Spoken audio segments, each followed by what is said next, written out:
पहाड़ पर 5 बहू की शीशे की रसोई। बहुत दर्द हो रहा है। ये खून तो रुकने का नाम ही नहीं ले रहा है। मैं दवाई का डब्बा लेकर आती हूँ अंदर से। तुम सब जब तक इसका खून रोकने की कोशिश करो। लेकिन ये आखिरकार शीशा टूटा कैसे?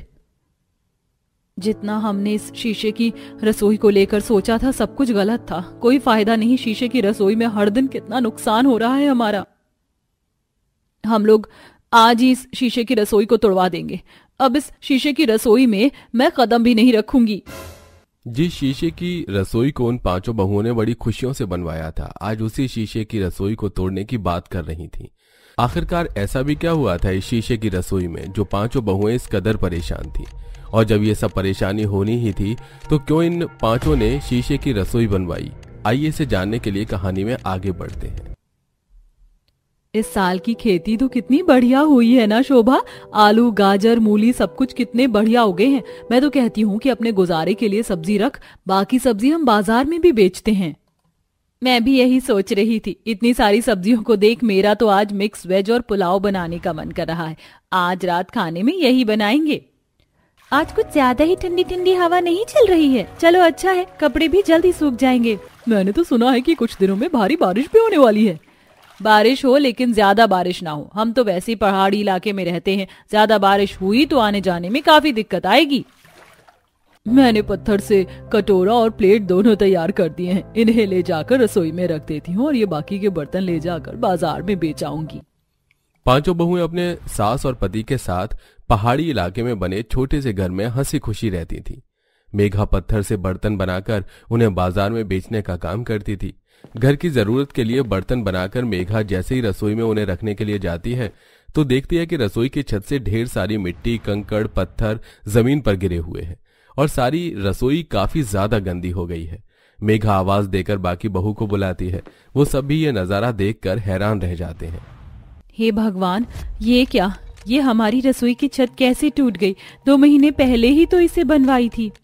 और ये रसोई की छत छोड़ो जरा, ये तो देखो ये कितनी गंदगी हो गई है पूरी रसोई में। अब इतनी गंदगी को कौन साफ करेगा? और अब तो खाना भी नहीं बनेगा। मैं तो परेशान हो गई हूँ इस रसोई से। कभी मिट्टी गिरती है, कभी छत टूटती है, तो कभी गंदगी इतनी फैल जाती है कि साफ करते करते जान निकल जाए। 5 बहुएं उस रात रसोई में खाना बनाने की बजाय बाहर ईंट पत्थर की मदद से चूल्हा बनाती हैं और उस पर खाना बनाती हैं। और ऐसे ही 2-3 दिन गुजर जाते हैं। आज ये 5 ही अपनी सहेली मोनिका से मिलने के लिए उसके घर जाते हैं। काफी देर तक एक दूसरे से बात करने के बाद अब मोनिका उन सबको अपना घर दिखाती है और आखिर में शीशे से बनी अपनी आलीशान रसोई। उस आलीशान शीशे की रसोई को देखकर वो सभी काफी ज्यादा हैरान थी। शीशे की भी रसोई होती है, ये तो हमें नहीं पता था। हमने तो हमेशा ईंट, पत्थर और लकड़ी की रसोई देखी है। ये उन मामूली रसोई से काफी ज्यादा अच्छी है। दिखने में भी कितनी ज्यादा सुंदर है और जब इसके अंदर खड़े होकर खाना बनाते हैं तो बिल्कुल दिल से खुश होकर खाना बनाती हूँ मैं तो। और देखो, इस शीशे की रसोई के अंदर खड़े होकर मैं तो आराम से घर के बाहर क्या हो रहा है इसे भी देख पाती हूँ। अगर ये शीशे की रसोई इतनी अच्छी है तो क्यों ना हम भी इस बार अपने घर में शीशे की रसोई बनवा लें। हमारी तो वैसे ही रसोई का बुरा हाल है और वो तो टूट भी गई है। हाँ, ये बढ़िया है। आज शाम को हम अपने पतियों से इस बारे में बात करते हैं। 5 बहुएं अपने पतियों का शाम में आने का बेसब्री से इंतजार करती हैं और जैसे इन सबके पति काम से आते हैं तो वो सभी उन्हें शीशे की रसोई के बारे में बताती हैं।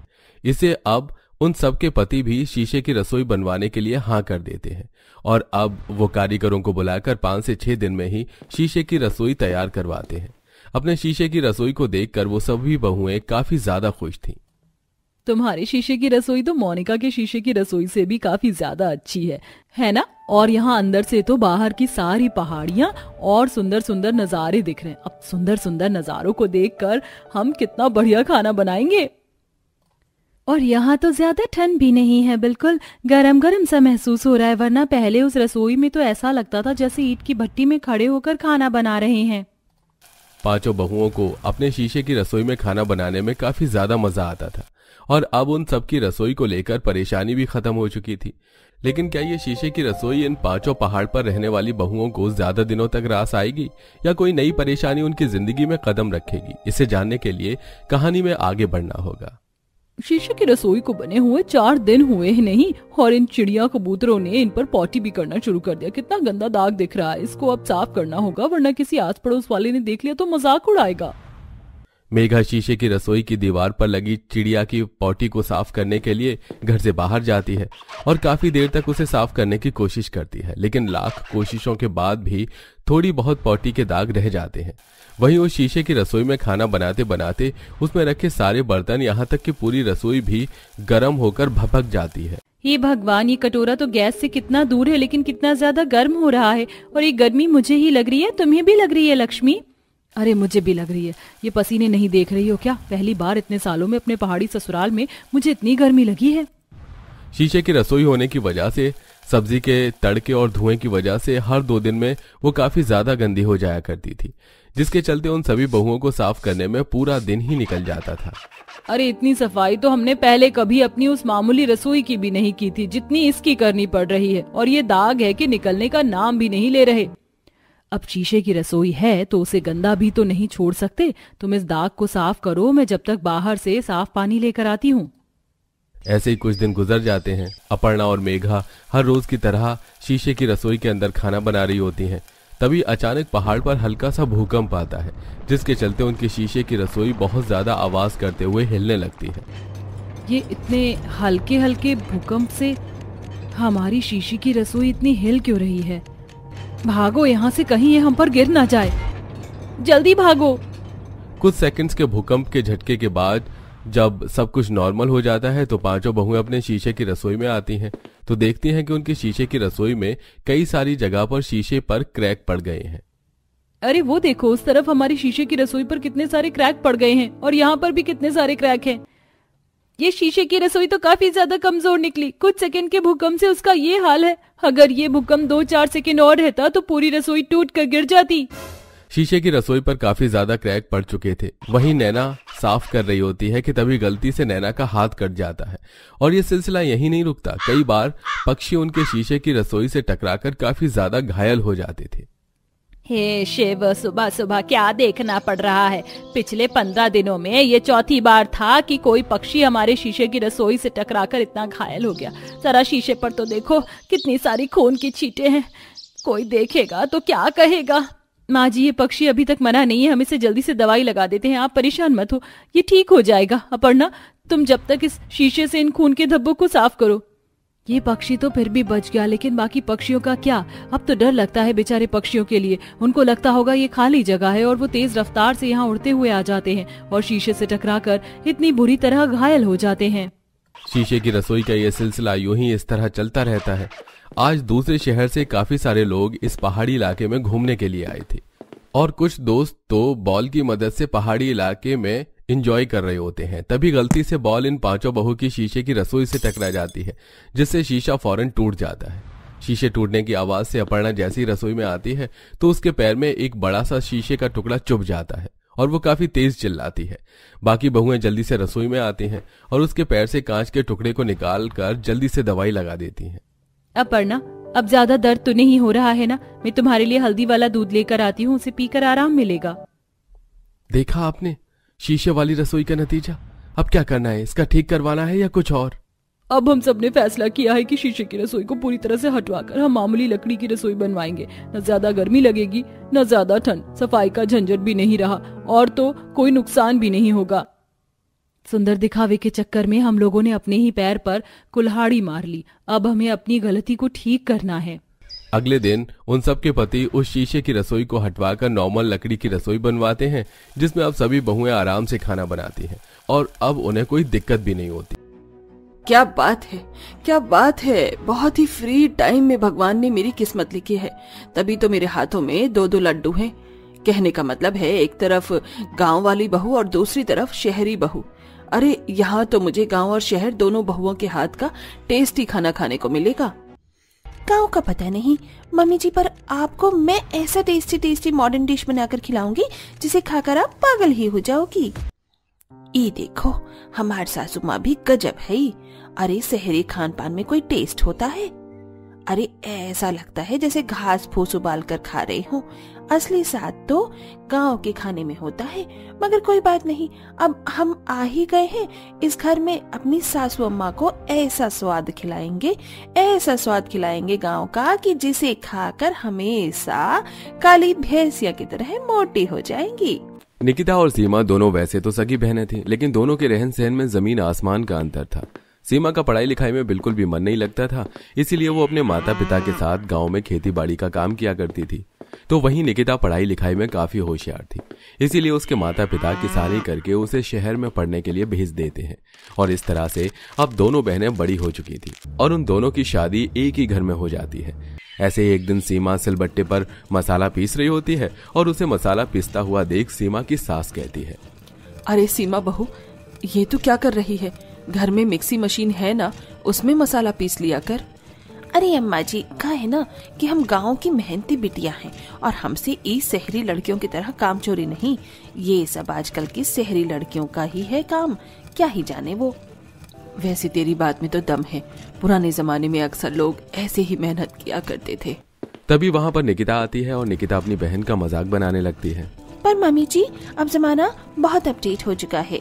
आज के जमाने में लोग फिजिकली मेहनत न करके मेंटली मेहनत करते हैं, पर मेंटली मेहनत भी वही कर पाता है जिसके पास दिमाग हो। मेरी बहन तो गांव की गवार है, इसे क्या पता कि मिक्सी मशीन कैसे चलती है। ओ शहरी हड्डी, खुद को बहुत बड़ी तोपची समझती हो क्या तुम? अरे जब हम सिलबट्टे पर मसाला पीस सकते हैं तो वो 5000 की मिक्सी मशीन क्या चीज है हमारे सामने। अच्छा, बड़ी बड़ी बातें करना बहुत आसान है, लेकिन उस नतीजे पर चल पाना बहुत मुश्किल है, इसलिए मुझसे पंगे मत लो। और इस तरह से दोनों बहनों में छोटी सी बात को लेकर लड़ाई शुरू हो जाती है। उन दोनों के बीच बहस को देखकर सास अपने कान पकड़ लेती है। ओ शहरी और गांव वाली बहुएं, भगवान के लिए दोनों थोड़ा शांत हो जाओ। तुम दोनों की लड़ाई मुझसे बिल्कुल भी हजम ही नहीं हो रही है। अरे आज तक मेरे घर में कभी लड़ाई झगड़ा नहीं हुआ है, लेकिन आज ऐसा पहली बार हुआ है कि मेरे घर में इतनी छोटी सी बात को लेकर इतना बड़ा बवाल हुआ हो। दोनों बहनें शांत होकर अपने अपने कामों में लग जाती हैं। इसके बाद सीमा खाना बनाकर अपने ससुराल वालों को खाना परोसती है। तभी खाने का पहला निवाला खाकर मधु बहुत खुश होती है। क्या बात है सीमा बहू, आज तो तूने हमें गांव की याद दिला दी। अरे इतना टेस्टी गांव का खाना बनाकर तूने आज हमें खिलाया है, जिसे खाकर हमारा दिल तो गार्डन गार्डन हो गया। अरे बहुत बहुत शुक्रिया अम्मा जी, आपका हम ना कहते थे कि गांव के खाने में ही स्वाद है। अपनी बहन की तारीफ देखकर निकिता को बिल्कुल भी अच्छा नहीं लगता और वो मन ही मन अपनी बहन को खूब जली भुनी बातें बोल रही होती है। इसी तरह से एक दिन मधु के घर मधु 2 सहेलियां आरती और कविता आती हैं। ओ मधु, कैसी है तू? जब से तेरे बेटों की शादी हुई है तब से तू बहुत ज्यादा बिजी हो गई है। लगता है तेरी बहू में कुछ ज्यादा ही अच्छा खाना बना के खिलाती है। अरे ऐसी कोई बात नहीं है, बैठो बैठो। तभी वहां पर सीमा और निकिता भी आती है। तभी सीमा आरती और कविता से कहती है, प्रणाम आंटी जी, बताइए कैसी हैं आप? हाँ बेटा, हम तो बहुत अच्छे, और तुम दोनों ठीक हो ना? हाँ आंटी, गांव के देसी हैं हम, ठीक ही होंगे। और बताइए आपके लिए क्या बनाए खाने में? आज आप जो बोलेंगे हम वही बनाएंगे आपके लिए। बेटा तू जल्दी से हमारे लिए पनीर टिक्का और चिल्ली सोया चाप और साथ में एग नूडल्स बना दे, बहुत दिन से हमने आरती और खाया कविता नहीं के है। मुंह से ऐसी फैंसी डिशेस का नाम सुनकर सीमा शांत हो जाती है। तभी निकिता मौका देखकर अपनी बहन की बेइज्जती करती है और कहती है, आंटी जी ये फैंसी डिशेस मेरी बहन को बनानी नहीं आती हैं, क्योंकि ये तो गांव की है। इसे सिर्फ मक्के की रोटी, आलू के परांठे ये सब बनाना आता है, इसलिए आप टेंशन मत लो, मैं हूँ ना इन सब के लिए। मैं अभी बनाकर लाती हूँ आपके लिए। निकिता मुस्कुराते हुए रसोई में जाती है और सभी के लिए फैंसी डिशेस बनाने लगती है। तभी वहां गुस्से में सीमा भी आ जाती है और सीमा निकिता से कहती है, देखो तुम हमारी बहन हो, इसलिए हम तुम्हें कुछ कहते नहीं हैं, तो इसका ज्यादा फायदा उठाने की कोशिश मत करो। गांव की देसी छोरी हैं हम, रोटी बनाने से लेकर अखाड़ा संभाला भी अच्छे से जानते हैं। मैं शहर की हूँ, तो मुझे कमजोर या बीमार समझने की कोशिश मत करो। अपनी तीखी जुबान से तुम्हारा गला भी खोद सकती हूँ मैं। एक बार फिर से दोनों के बीच अपने आप को बेहतर दिखने की कोशिश में बहस शुरू हो जाती है और दोनों की लड़ाई धीरे धीरे बहुत ज्यादा बढ़ जाती है, जिस वजह से मधु को अपनी सहेलियों के बीच शर्मिंदा होना पड़ता है। हे भगवान, हमें तो लगा था मधु तेरी बहू में बहुत समझदारी है, पर ये तो बहुत कलेशी हैं। अरे इनके अंदर इतनी शर्म नहीं है कि घर में मेहमान आए हैं, कम से कम थोड़ी देर के लिए तो शांत रहूं। हाँ कविता, तो बिल्कुल ठीक कह रही है। अरे मैं तो कहती हूँ अब हम घर चलते हैं।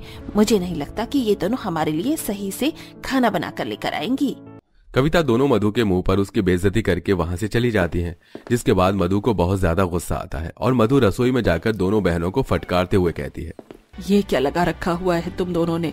अरे ये घर है या मछली मार्केट? जब देखो तब तुम दोनों के बीच में एक दूसरे को लेकर बेहतर दिखने की लड़ाई झगड़ा शुरू हो जाता है। अरे तुम दोनों में से कोई भी समझदार नहीं है। मम्मी जी, आपने इस सीमा को कुछ ज्यादा ही अपने सर पर चढ़ा रखा है, तभी तो ये बात बात पर मेरी बेइज्जती करने लगती है। अरे इसे क्या लगता है कि मुझे गांव के तौर तरीके के बारे में कुछ नहीं पता है? अरे गांव का काम करना कोई बहुत बड़ी बात नहीं है। हाँ तो तुझे क्या लगता है कि हम शहर का काम नहीं कर सकते क्या? अरे शहर का काम करना तो हमारे लिए बाएं हाथ का खेल है। ठीक है, अगर तुम दोनों को लगता है कि शहर का काम और गांव का काम करना बहुत आसान है, तो अब से तुम दोनों के काम की अदला बदली होगी। निकिता का काम सीमा करेगी और सीमा का काम निकिता करेगी। दोनों बहनों के बीच बढ़ते कलेश को देखकर मधु उन दोनों के काम की अदला बदली कर देती है। इसीलिए अगली सुबह सीमा और निकिता दोनों रसोई में काम कर रही होती हैं। तभी सीमा फिर से मसाला पीसने के लिए सिलबट्टे के पास जाती है। तभी निकिता सीमा से कहती है, अरे भूल गई हो क्या तुम कि अब हमारे काम की अदला बदली हो चुकी है, इसलिए मसाला सिलबट्टे पर नहीं बल्कि मिक्सी मशीन में पीसेगा। हाँ ठीक है, हम भूल गए थे। सीमा को मिक्सी मशीन में मसाला पीसने में बहुत घबराहट हो रही थी, क्योंकि उसने आज तक कभी मिक्सी मशीन को चलाया ही नहीं था। इसीलिए सीमा मिक्सी मशीन के ऊपर मसाले का जार रखती है और जार में बिना ढक्कन लगाई ही मशीन को चालू कर देती है, जिससे सारा मसाला पूरे रसोई में उड़ता हुआ निकिता के मुंह पर और सीमा के सिर पर लग जाता है। माफ करना निकिता, वो हमने आज तक कभी इस मशीन को चलाया नहीं है ना, इसलिए हम इसे मसाला पीसना नहीं आता है। इसी तरह से थोड़ी देर बाद निकिता कपड़े धोने के लिए बाथरूम में जाती है। तभी उसे याद आता है कि अब तो काम की अदला बदली हो चुकी है। इसीलिए निकिता हाथ से कपड़े धोने के लिए बाथरूम में जाती है और हाथ से कपड़े धोते धोते निकिता को लगभग 3 से 4 घंटे लग जाते हैं, जिससे निकिता के हाथ में बहुत ज्यादा दर्द होने लगता है। ओह गॉड, मेरे हाथ में तो बहुत पेन हो रहा है। सच में गांव के तौर तरीकों से कपड़ा धोना बिल्कुल भी आसान नहीं है। ऐसा लग रहा है जैसे किसी ने मुझसे मेहनत मजदूरी करवाई है, जिस वजह से मेरा पूरा हाथ टूट रहा है। सच में ये गांव का काम करना तो मेरे बस की बात नहीं है। इसी तरह से थोड़ी देर बाद मधु सीमा से कहती है, सीमा बहू, मेरा चिली पनीर खाने का मन कर रहा है, तो जल्दी जाओ रसोई में और मेरे लिए चिली पनीर बना कर ले आओ। अरे अम्मा जी, हमें ये सब बनाना नहीं आता। अरे बनाना नहीं आता तो बनाना सीख लो ना। अब तो काम की अदला बदली हो चुकी है। अगर तुम दोनों बहनों के बीच काम को लेकर लड़ाई झगड़ा नहीं हुआ होता तो शायद आज ये सब ना हो रहा होता। सीमा ने आज तक कभी चिली पनीर नहीं बनाया था, लेकिन काम की अदला बदली के चक्कर में वो चिली पनीर बनाने के लिए जाती है। वो जैसे तैसे पनीर को काटकर सब्जी की तरह पनीर और चिली को बनाकर अपनी सास को दे देती है, जिसे देखकर मधु कहती है, अरे ऐसे चिली पनीर बनती है क्या? ऐसा लग रहा है जैसे तुमने पनीर की सब्जी बनाकर मेरे सामने परोस दिया। अरे आज तक तुमने कभी चिली पनीर खाया भी है या नहीं? माफ करना अम्मा जी, पर हमने आज तक कभी ये चिली पनीर बनाया ही नहीं, क्योंकि हम तो गांव में रहने वाली है ना, और हमें ये सब खाने भी बिल्कुल अच्छा नहीं लगता है। सही कहा था निकिता ने कि ऐसा शहरी खाना बना पाना उसे ही आता है, ये सब हमारे बस की बात नहीं है। लेकिन तभी तुम दोनों बहनों को ये समझ में कहाँ आता है? तुम्हें तो बात बात पर बहस करनी है ना। खुद को बेहतर दिखाना है तो दिखाओ ना अपने आप को बेहतर।